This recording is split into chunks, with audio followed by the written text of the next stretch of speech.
Hi, welcome to Let's Talk. I'm Sharaad Kuttan. This is a show that brings you the most important conversations of the day. Now, with the heat wave that we're suffering, there's a lot of talk about how to keep cool. But that's not my main interest. My main interest is how we're keeping cool and are we doing it in a way that doesn't contribute to the long-term problems that we see. Now, to help me in this discussion, I'm very pleased to have Ismail. He's the CEO of Mayvi. Mayvi is a tech startup under TNB Energy Services, and they have products that they want to put out there in the Malaysian market that will help consumers as well as businesses and industry deal with their energy consumptions. Now, so we have this larger problem and everybody's feeling the heat wave. Do people use more electricity during these times? I mean, are they blasting their aircon? Are they, having their fans at full speed? And are they opening the fridge and freezer and hoping to cool down that way? Yeah, definitely yes. So I think this is a tropical country. So in this heat wave period, AC, your air conditioning is actually the most things that you need the most in your home. So and in fact, if you look at the energy apportioning of any home which has air conditioning systems, so it actually normally in your total bills it may eat up like 60 to 70% of total bills. That much, right? It is extraordinary, right? How much we spend on air conditioning. And that's on ordinary day. So imagine in this period of extraordinary hot climate. So I believe, especially myself, experiencing it, like I turn on my aircon more than usual, longer period than usual. So, like normally maybe throughout the night, I may switch off sometimes because it's too cold. It doesn't happen right now.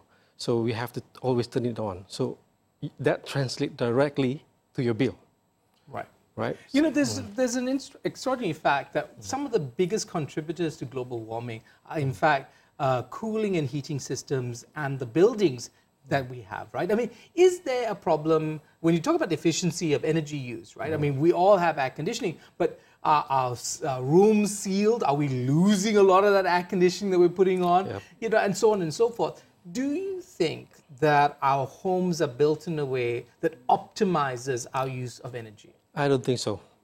So, appliances actually are built to help us to feel cool or, to reach certain objective. But it is not smart enough to behave according to the situation or to the climate. So you have to actually to understand what's happening. You have to control the appliances. That is the problem. Because most of us, we don't understand how, for example, we're talking about air conditioning system. So we don't understand how air conditioning system works. So I don't know, there's a hole in the wall, you put the aircon there, it blasts cold air. Exactly. So when we don't understand, we do not see the problem. So we always take things for granted. So we keep on using that AC, and we at the end of the month we come to the point where we come back to the normal point where you keep on complaining the bill is high.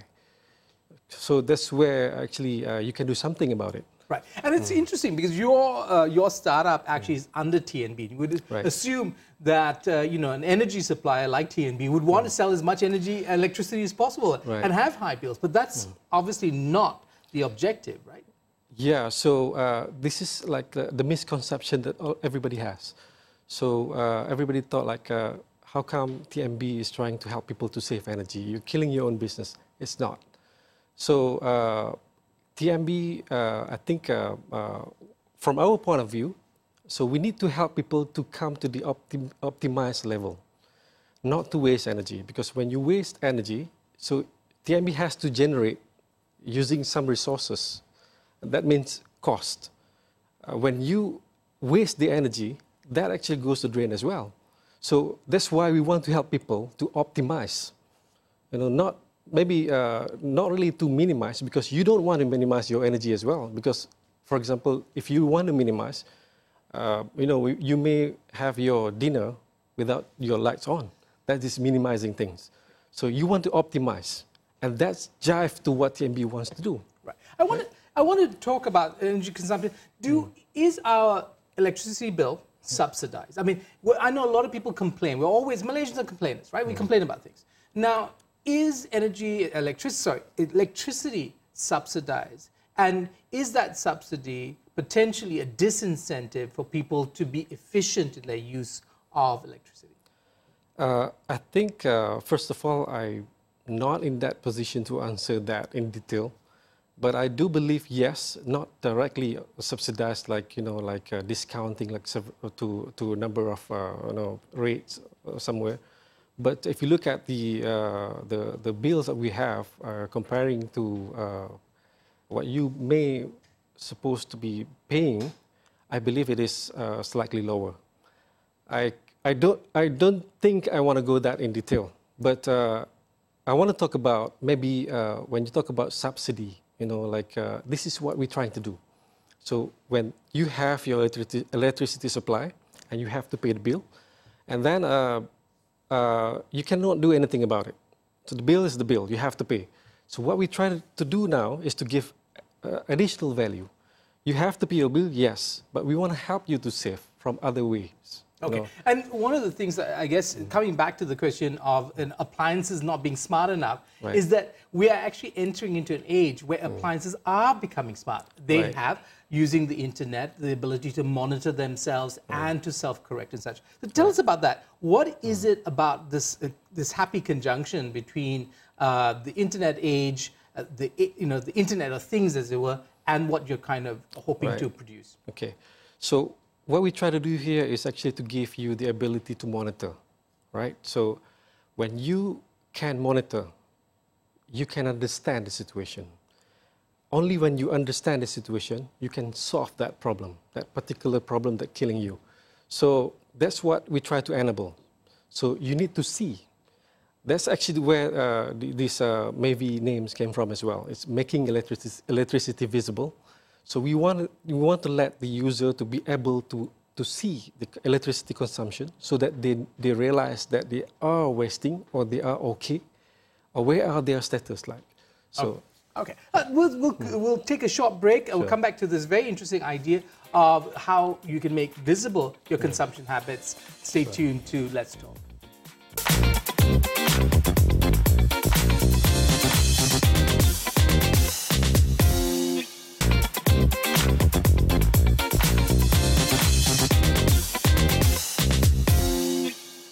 Hi, welcome back to Let's Talk. I'm Sharaad Kuttan. With me is Ismail, CEO of Maybe. It's a tech startup under TNB Energy Services to be more precise, and they're working at ways to make you use electricity in a more efficient way, to optimize your use. So let's talk about optimization in relation to this home energy management system. I know you have products for homes, residences, but you also have products for industry and business. Yes, we'll put that aside for a while. Tell us about the whole, the very idea, the concept of energy consumption visibility. Right. So, water tap, when you have a leakage, you can see it, right? So you can even hear it sometimes. So electricity, you cannot. So we realize that this is the problem. When you pay your bill, for example, you pay like maybe 200 or 300 ringgit a month. So you don't know whether that is just nice for you or you are actually not good. So you don't know. You have no idea. So that's where we want to help. That's the angle that we want to attack. To help you to make it visible so that you know your status. Right. So this would be the kind of breakdown of the way your electricity bill is, right? So you already mentioned like 60 to 70% of your bill might actually be air conditioning. Right. I was told recently when I moved from my Dobie, my own laundryman, and I said, I'm going to buy a washing machine and a dryer. He says, well, your electricity bill is going to skyrocket. Right. And I don't know because I can't tell from looking at my bill. It isn't disaggregated, as it were, right? So I don't have those components. How is it that the things that you set up in this homes can actually do that? How can it monitor all the different appliances? Okay, so at this moment, of course, we have overall monitoring. So for you to be able to monitor individual appliances, you have to add some devices to that appliance. But what we are trying to help in the first step is actually to give you some kind of advisory service. So when you have Maybe, so Maybe will tell you whether at this point of time, let's say today is 20th of the month, so whether are you good or not good comparing to last month. So it's going to tell you like, okay, you are in red zone right now. You're going to be paying more on this month. So it's like a Fitbit for the house. Exactly, yes. Yeah. So, okay, yeah. I get it. Okay, so it's going to do that. What else does it do? Because I understand that in some of the initial reports about Maybe, it was saying that you were hoping to target households that had a high consumption. And I think 700 ringgit was the amount that was mentioned. Is that something you're still looking at? Not actually. That was the initial stage when we just have monitoring, and then back then, about 3 years ago, the IoT devices were like expensive, so we realized that not everybody can afford it.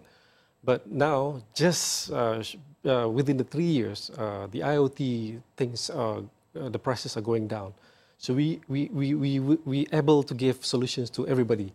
So we don't have specific target of bill rate. That is on energy. So to answer your questions, how it helps further.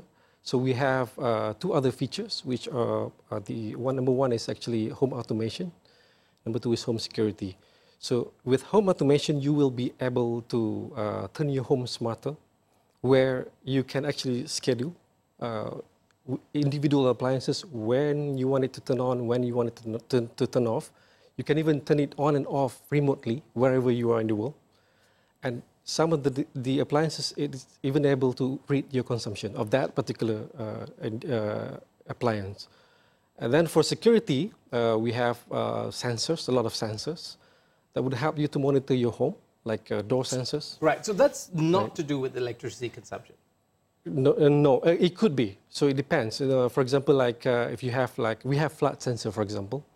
You can put like if you use bathtub, not everybody, but in this particular case, or maybe in your sink, that you want to detect some leakage, it helps. So that may indirectly tells you that okay, something is turning on, right? So indirectly, yes. Okay, it's fascinating because, you know, when, again, we come back to the question of buildings. You know, are our buildings constructed in a way that syncs with the technology you're talking about? Are developers conscious of the need to make homes energy efficient? I know that in the West, in temperate climates, whether in the West or in the East, which are temperate, installation is a huge issue because there's a lot of loss of heating and then therefore inefficiencies. What are the issues here, and who's dealing with that level, that stage of the problem? I think I can tell that during construction, these elements are actually being considered, especially in this era. So IoT elements, automation elements are all incorporated in building construction. But technology moves very fast.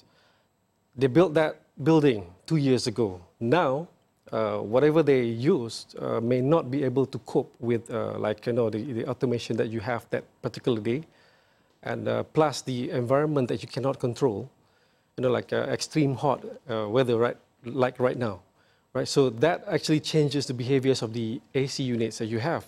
So that is where we want to come and help. To add the element of, or to patch that imperfections of the initial designs that we have in buildings. So you can go back as far, even with non-IoT enabled buildings, because a lot of us live in buildings that are 20 years old, or houses that are 30, 40 years old, especially in the Klang Valley, right? Yes. So your system, it can be, it can be suited or, for that particular type of design. Yes. So for building, we are focusing on energy monitoring and energy management. We do believe that this is a must for any buildings. Maybe a little bit of history. So back in, we started this work in this area back in 2010. So we did a lot of energy audit to buildings, including modern buildings like in Putrajaya. So after tens of buildings that we audited, we found common problems, monitoring. So most of these buildings are wasting energy. more than 20%. In other words, most of the buildings are wasting at least 20%. Not because they want to waste energy, not because they use as they like, but it is because of they are not able to see. They cannot see, so they don't know that they're wasting until somebody do that energy audit for them. So this is the problem that we saw happens to almost every building. So that's where we thought that we should help the building owners by giving this ability, open up that the ability to see what's going on exactly. Okay, so we come back to, and this is always going to be the Malaysian question. I love your product. How much does it cost? Right. Okay, so if you talk about the smart home for homes, I think our price are very, very competitive, affordable as well. So we have, of course, multiple different devices, ranges from 60 ringgit, which is very cheap, up to just 200 plus, if you minus the gateway. So that's the range of price we're looking at, because we believe that in order for people to be using this technology, it has to be affordable.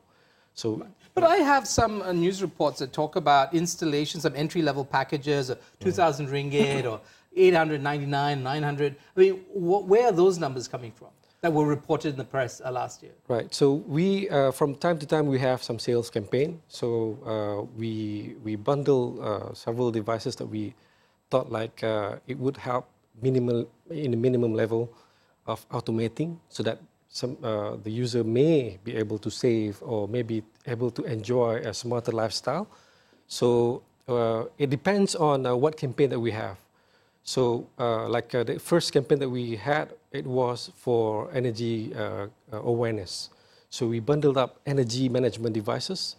Some of the devices we even go to cost. We bundled it. We try to sell it at below 1,000 ringgit. So of course, when you want more devices, so you'll be able to pick and choose what you need. Like you want to control your AC, you have 3 of them, so you buy 3 other devices to control that 3 different units. Right. Okay, we'll take a short break. We'll come back to the question of consumers as well as people in businesses and industry who might be, for whom this might be a very good solution. Stay tuned to Let's Talk. I'm speaking to Izam Ismail, CEO of Maybe Sdn Bhd. It's a startup, a tech startup under TNB Energy Services. Stay tuned.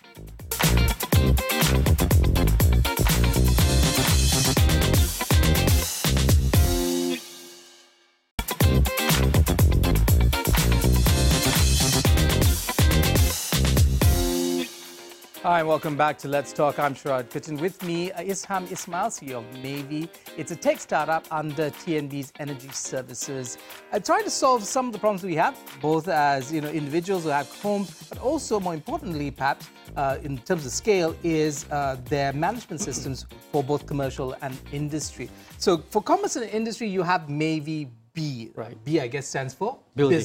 Buildings. Yes. Okay, wonderful. Okay, tell us about Maybe B then. Okay, so as I mentioned earlier, so we realized that most of the buildings, including modern buildings, has one common problem, which is lack of monitoring or lack of effective monitoring. So that's what we try to do. This is the value we want to bring. So we have a system which enables you not just to see your energy consumption, but it keeps on summarizing, learning, and telling you what's going on in your building, and leads you to the efficiency and optimization of energy. So that's what Maybe B actually does. Okay, right. But you can lead a horse to water, as they say. It's a proverb, right? You can lead a horse to water, but you can't make it drink. Do individuals and also people in business really understand the problem? Will they then opt for solutions that might actually cost them something, either in changing the building structure or their workflow? Right. So Maybe B would enable you to see how much you are wasting. So we're talking about, when we talk about building, so building, the one that we work with right now, you're having bills like from 10,000 ringgit a month up to 9 million ringgit a month. So Maybe B would be able to show you, I think in average, I would say 20% is like something that it is easily discoverable if you have effective monitoring systems. So 20% of 100,000 ringgit a month or 1 million ringgit a month is a lot. So when it shows you that you have the opportunity to save that much, I believe it's going to drive you to go and get the solution. And when you want to try to get the solution, yes, you're right. So you have to invest. I think that's where we sync or align very much with our parents, which is TMB Energy Services, where they offer energy efficiency projects where they bear all the cost. So you don't have to invest. TMB invest in making your facility better, and throughout a certain period of time, and maybe keeps on guarding you from doing more wastage. Okay, I want to ask you this, we often think about these systems in a voluntary sense, right? We want people to change their habits, we want them to adopt more optimal ways of using electricity. But because it's related to things like resources, and natural resources, fuel, fossil fuels and such, should, in your opinion, I'm asking your personal opinion, do you think government should actually mandate that buildings are energy efficient, that we have, energy audits that because the waste has an effect not just on the bottom line and the individual's pocket, it actually has a net effect on the environment. Right. There are some regulations already there by ST in terms of energy management. So one of the regulations mentioned about in any buildings with like 3 million kilowatt hours in 6 months, they must submit energy management reports to ST. So and what is ST? I mean like Energy Commission, EC. Okay, EC. Okay. Right. So the regulation actually are there. Of course, if you look at the developed countries, there are other regulations that I think sooner or later EC will going to be implementing the same thing as well. Like for example, in UK we were like the building were like it's kind of mandatory to have energy monitoring systems. Of course, with if they meet some conditions. So I think those things are coming because we saw that few regulations are being applied to these buildings. You think it's a good idea? It's a good idea for government to come in more strongly and more rigorously in terms of getting people to save energy. Exactly, yes. Right. Okay. So in the process, as we wait for this to happen, I guess maybe he's going to have to also raise awareness generally. Right. What is it that you'd like people to keep in mind, apart from the saving of costs and such? What is it that you want them to understand about how they can live better, more efficiently with electricity? Right. So when we talk about building on the commercial and industrial side, I think a bigger impact than bills is actually carbon, pollution. So when we consume more energy, we emit more carbon. I think government are really focusing on reducing carbon. That's where we want to play our part as well. So this is something that everybody should realize, that we are killing the planet when we use more energy. More energy than you need. Of course, we need energy, right? So we have to use at a certain level, but we have to always try to go to the optimum level so that we don't unnecessarily contributing to the pollutions and killing our Mother Earth. Right. What do you think will be the main barriers? Is it inertia? People just force of habit, they want to change? What for you do you see in your interactions with people and people in business? What's stopping them from embracing this new technology and possibilities? Right. Okay. Like you mentioned earlier, you can always bring the horse to but you cannot force it to drink. But I think that is still the issue right now. The users they tend to want to see a whole solution, rather than they have an energy monitoring system, then they have to do another project or another initiative to move to the next step of maybe energy audit. And then they have to identify what they need to do to reduce the consumption, optimize the consumption. So I think the steps that they have to take probably some kind of contributing to demotivate them to continue on the projects. That possibly one of the reasons. Okay, and finally, in the minute that we have left, where would somebody go to find out more information about Myvi, its services and products? Right. So we have, I think, Mavi, for Mavi Home, we have mavi.my. And for Mavi B, we have mavib.com. So these are websites that... These are the websites. Also, you can also, from the website, actually, that is the main channels that we try to reach the people right now. Right. Okay, wonderful. Thank you so much, Isham, for joining us this My evening. pleasure. Okay. I've been speaking to Isham Ismail, CEO of Mavi. It's a tech startup under TNB Energy Services. We've been talking about electricity and the optimal use of electricity, both in our lives and also in industry. This has been Let's Talk. I'm Sharaad Kuttan, only on Astro One.